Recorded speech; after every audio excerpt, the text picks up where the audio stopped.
How's it going, everybody? GodBaer here once again. Thank you for clicking into one of my videos. We are back on NCAA Football 2025 and our Washington State Cougars franchise Dynasty. I gotta get used to saying that. There's some terminology I gotta get used to in terms of NCAA football itself. I'm so used to Madden in the past. Now that we have an actual collegiate game, I'm gonna have to learn and get used to saying the appropriate things as we are going up against Western Kentucky. Mr. Richard getting us out there, making our QB look good, using that big old 229 frame of his, and Santana, our fourth string wide receiver, getting some play time and his hands on the ball as we're trying to get into the end zone. Luckily, that one was overthrown to the extent, otherwise that could have been a possible interception. Felt like the kick was good. It was lined up, but I overkicked it just a tad. So we missed just left of the upright. And now we got to come out here on defense. Hate the... okay, I hate and like it. The animation that we just got there with Mariani. I like how punishing and deserving the whole, user lurking is with NCAA Football 25. If you obviously are in position and you just pick the ball in general or swat it down whenever it is, feels great. But if you were out of position or not within the distance for the actual interception itself, you will get some absurd animation and it will put you out of play by a large margin. So you got to make sure that you are committed to the ball and within that distance, like I said. Otherwise, you're going to get up a big play if there's nobody behind you to make up for your mistake. As we're going to go ahead and hit them with a holding penalty. Of course, accept it. Try to get them off the field and our offense back out there, which is what we're going to do. They throw it away on 4th and 4. So let's go ahead and play smart, distribute the ball well, and get into the end zone, because right now we are down for the first time in our dynasty. Don't like it. The Lawrence there, our 6'4" receiver, is one of the greatest blockers I think we have, and that's counting our offensive lineman. That man just grabs a hold of DBs and holds them in place for our wide receiver sweeps. It is tremendous. I love seeing the effort that he provides out there, and computer out here trying to get jiggy with it, hit us with a lot of little short maneuvers and get him into the first down territory, which they're once again gonna eat us up on 3rd down, 2nd and 7, running, just throwing us off there. Hines, not the greatest tackler. I know it does say he's a run stopper, but he's more of a zone coverage in terms of his attributes show. So maybe he just progressed in more of a coverage way than what his archetype shows, as we are going back down, this time by 2 full possessions, an 11-point game. We do not need this to get ugly. Nearly stepping out of bounds, barely picking up the first down with Mr. Suggs. I love that man's size. I'm gonna say it every single video, and just to say it again, because I did mention it in last video, we will be exporting our draft classes purely through Washington State Cougars, nobody else, because then, that's 134 teams that we have to manually track and add ourselves. So everybody that enters the draft through our own dynasty with the Cougars here, we will manually import into the Madden NFL 25 rosters. Of course, again, we will do our best to draft them. For the most part, certain positions just won't make sense in terms of what our roster, in terms of the NFL has. So, we'll play it smart. We're not going to take them just because we had them in NCAA football. So there's also the other aspect of having another team take them through the draft and then us watching their careers unfold in terms of the professional scene, in terms of national success. And then, of course, when we happen to match up with them, hopefully not in the playoffs or the postseason in general, but the regular season, we'll do our best to shut them down and spotlight them and let you guys see how they did in terms of their statistics. But Mariani, I love this man, but his catching isn't the best. He has great acceleration, only 82 speed, but again, he's a very prototype linebacker, 6'2", 241. is a very strong man, decently athletic, and only a redshirt freshman. This is his first starting season. I'm looking forward to seeing how he progresses, seeing what his speed ultimately gets to. I'm hoping 86 by his senior year. All of his other stats are just going to be phenomenal. Doesn't really matter. I think he's at least impact, if not star. I know he's not elite development trait, but I think he's star. So he will progress very, very well in the off season. And again, one of the many players that I'm looking forward to seeing what they truly become. As got hit throwing the ball, instead of going down deep where I was trying to target my wide receiver, it went immediately to number 19, and he just stays in position, gets his hands on the ball, and we're still down 14-6. The computer is dotting us up right now with these darn comeback routes. I feel like they pick apart zone coverage, so I try to stay out of zone coverage, but then this computer, in terms of Western Kentucky, keeps hitting us with these out routes, these comeback routes, and then that deep slant, and it's not looking good. We are down by 3 possessions, arguably 2 if we go for a 2-point conversion, and they're down by 15. Where Western Kentucky being a little stingy out here on defense, smacking our QB, forcing us to go for it on 4th and 13. Mr. Group, one of our elite development options out there on offense. Cordero breaking a sack and busting off a 30 to 40-yard run to save us on this drive. Suggs out here. I don't know what Santana was doing. He kind of held off and stopped in terms of proceeding down the field to get what's a block. Pretty sure we wouldn't have gotten by. But Freeman out there on the wide receiver pop pass with a jet sweep, getting into the end zone. Now we're only down by 9 points. So regardless, it's still a 2-possession lead where I'll spoil it to you guys. You're like, why is it not an 8-point game? Because I mentioned that it was going to be a 2-point conversion. I may have went for the 2-point conversion and the game bugged out and the ball just went straight backwards. And instead of showing it, I just thought I would just cut to the next drive because it was out of my control. Luckily, we were able to recover it, so it's not like they scooped it up and got a 2-point conversion themselves, but it was just annoying. So yeah, anyways, 21-12, back out here on offense though, trying to get into the end zone where we will only kick the extra point because at that point it's only a 3-point game and there's a decent amount of ball game left as Freeman back-to-back touchdowns to end our drives. Man is insane. He does have 96 speed. He is a senior, so I'd love for him to capitalize on his last season. He's one of the guys that was on the default roster, so there's not a whole lot of incentive for me to use him other than his speed itself, as Western Kentucky didn't like our score, so they very quickly and easily got into the end zone.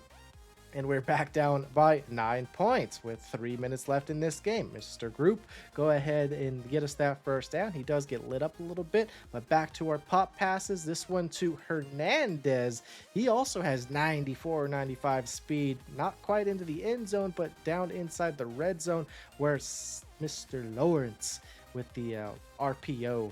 I was about to say Richard gets in the end zone, but I forgot that was a nice little out pass to our 6'4" frame.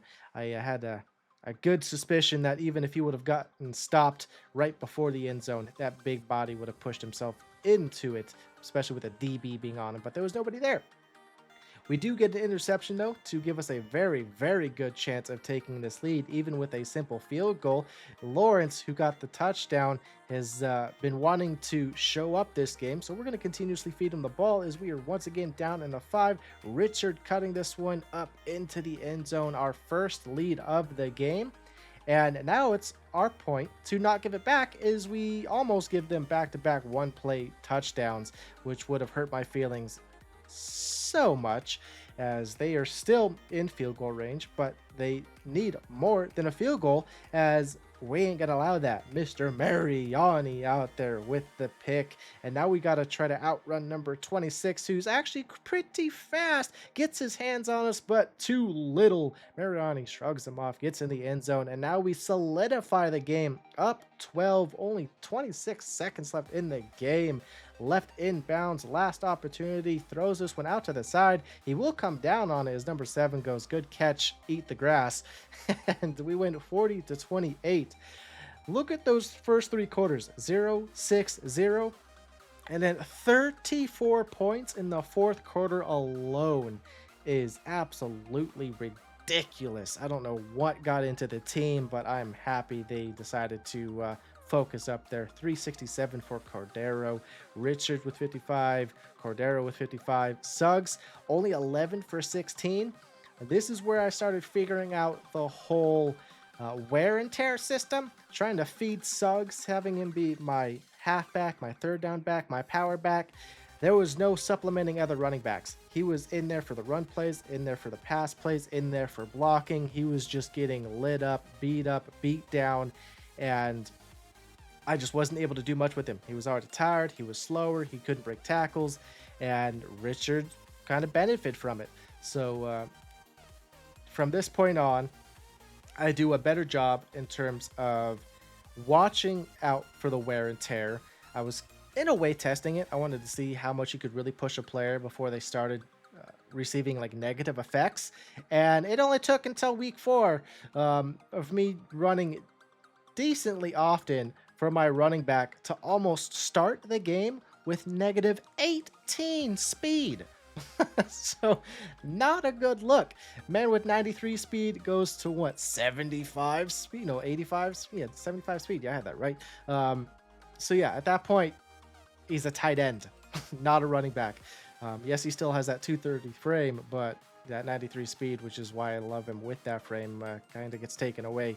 As yes, we stopped these Kennesaw State offensive players, but we're going to go ahead and rough the kicker, put him right back on offense. They fumble the ball, and we recover it. So almost like that roughing the kicker didn't even happen. We got almost better field possession because of they fumbled instead of actually punting it to us. So we'll take it nearly into the red zone here, 26-yard line. And now inside the 20 here with that pass to Lawrence. And since Lawrence wanted to get that first down, we're going to go ahead and wide receiver sweep it to him from the pop pass where he capitalizes, getting himself into the end zone. We got the lead in this one, which is not the case for the last game, which you guys just saw against Western Kentucky. Down for the majority of it and then just exploded in terms of offensive and defensively with 34 points in the fourth quarter alone. I'm not sure if we'll ever be able to repeat that type of performance, particularly in terms of a singular quarter. Absolutely insane, but I was happy with it. 4th or 5th string wide receiver Daly out here gets to supplement Freeman with the punt return, and he actually shows off some good moves, breaks the tackle, picks up about 20-30 yards on that return, gives us a good opportunity to go up 2 scores up until we take that sack and push us back. Suggs just giving him an opportunity to break some tackles, but we're ultimately just going to punt the ball away. Well, we're back out here. Kennesaw State, I don't know who this quarterback is, but he's got quite the arm. I feel like I'm in position, or at least relatively close to the same position, and I love that little animation in the cut as Mariotti jumps and nuts the dude in the face for whatever reason. But RPO, into the end zone, 7-7 game. Back to Freeman, just not having any room to show off that 96 speed, and we're only given these little drags and slants where we're not forced but opted to go for it on 4th and 3. Luckily pick it up. Suggs getting a good run, phenomenal cut block by that lineman, putting the defender on the grass. Big blitz where Freeman on the slant shows off the speed, gets away from number 5 and gets us near the red zone where we are starting to live this game. Suggs with that 230 frame trucking the defender. That's what I want to see. I like I said earlier in a previous episode, I should say, as Lauren gets to the end zone, I love one cut backs. I want to get to the outside, go up the middle, and just utilize speed and frame to break tackles, hit the gap, and just accelerate or catapult ourselves into the end zone. There are a fair share I would love in NCAA football at one point to get like a 4 or 5 star running back that's more of like an elusive or receiving back, and seeing how shifty we can really get, see how well we can cut back and forth, do the whole, left or right stick flick and jump cut side to side and just make defenders look absolutely stupid. But we'll see if we end up getting our hands on that type of caliber of player in one of our later seasons. I just know as of now, we don't have anybody like that. We got group into the end zone right now to give us a nice comfortable lead, 21-7. A wide receiver screen where that isn't going to go anywhere, so they're going to be forced to a 3rd and 2 short, and Mariani stuffing the run coming through the gap.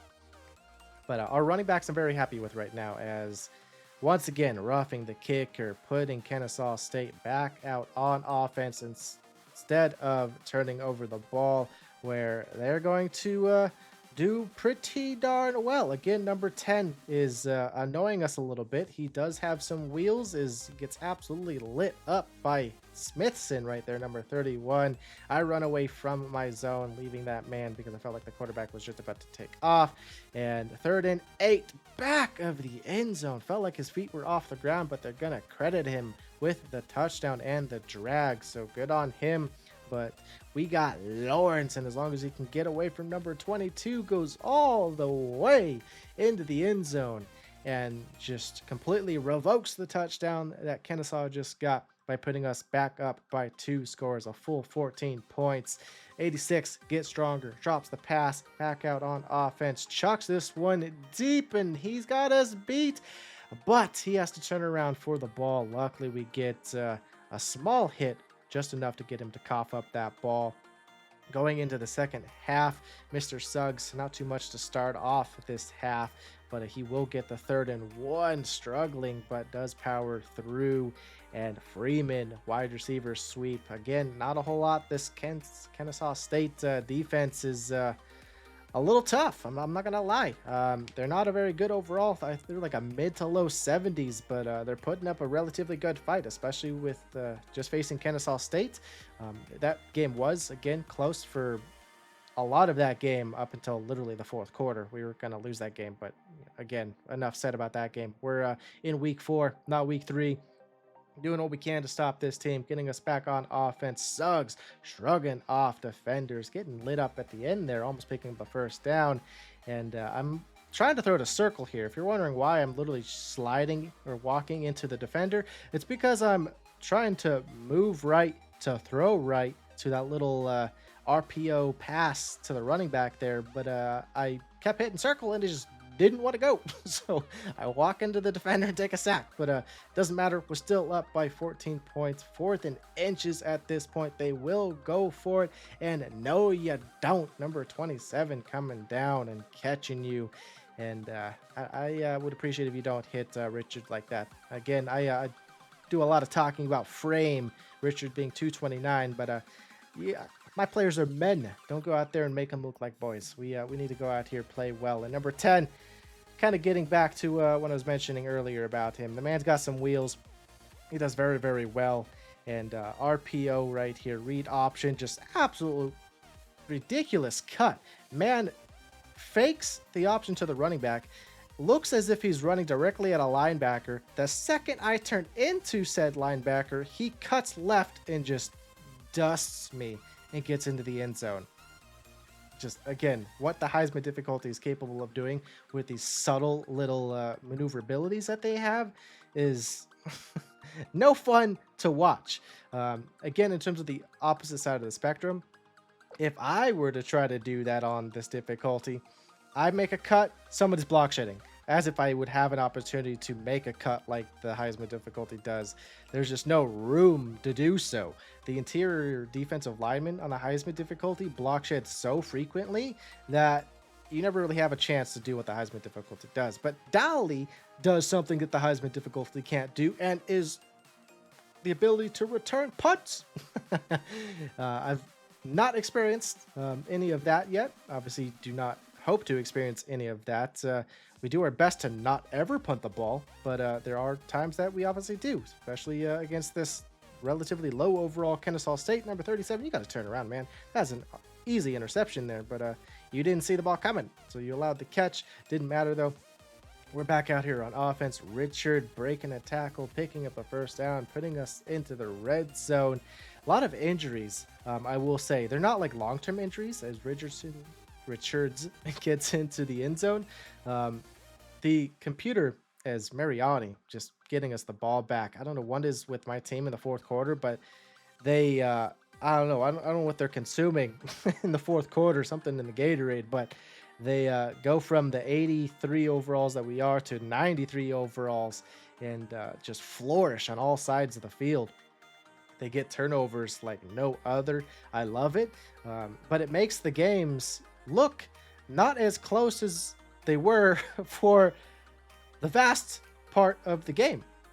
This game against Kennesaw State was still like a two possession lead up until the fourth quarter, actually halfway into the fourth quarter.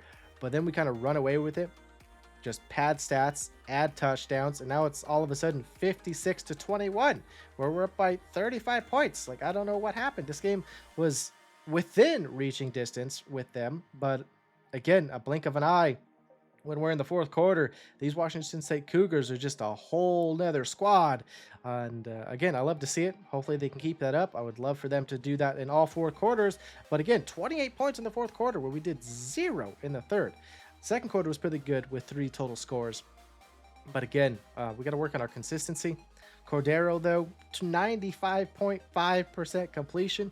Again, a very high success rate with our passes. We make sure that he completes them. He only missed 1 pass. Suggs just shy of 100 yards again. Second time being just under 100. And we need to consistently get 100 for him. I would love to get some NCAA records, if not school records, with the players that we have on the squad currently. Obviously, that will come down the road as we continuously build up and progress. As we get our first 4-star, second 4-star, both offensive linemen, now a 4-star. I'm not even going to butcher that last name. I'll let you guys take a crack at that one. But we are trying to add some stronger and better talent, continuously trying to find some gems. We will find some busts, but hopefully you guys enjoyed the video. If you did, please let me know by hitting the thumbs up and down in the comment section. Let me know if you guys want me to try any particular playbooks, play styles, go for any positions. But until next time, everybody, GodBaer out.